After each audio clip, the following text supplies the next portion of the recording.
A Surrey man has just become a father for the first time, but he doesn't know it yet. He's in intensive care in hospital after he was pinned under a flying car at a racetrack on Vancouver Island. Our Tina Lovegreen has more on a family struggling with immense new challenges.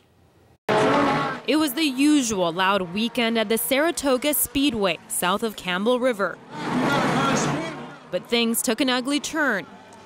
41-year-old Jonathan Sedman was setting up the fireworks for the end of the show. That's when a race car lost control.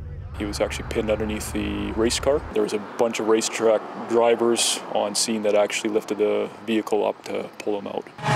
By the time the fire department arrived, Jonathan was having difficulty breathing and his legs were numb. He just kept saying, I don't know what happened.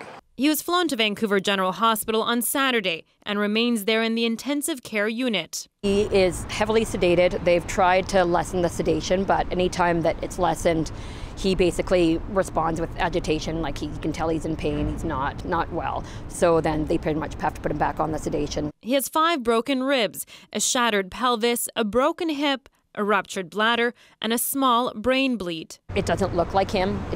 I don't see him in the eyes. It's been really difficult. It's still not known what the long-lasting effects of his injuries are, but his family says there may be something even more challenging for Jonathan.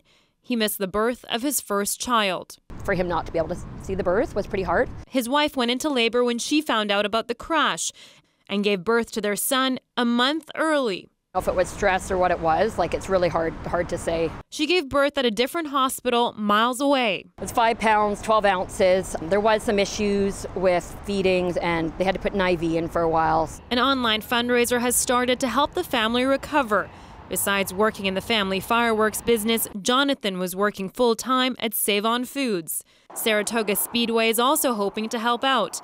They're holding a fundraiser on October 20th. That all the net proceeds will go to Jonathan.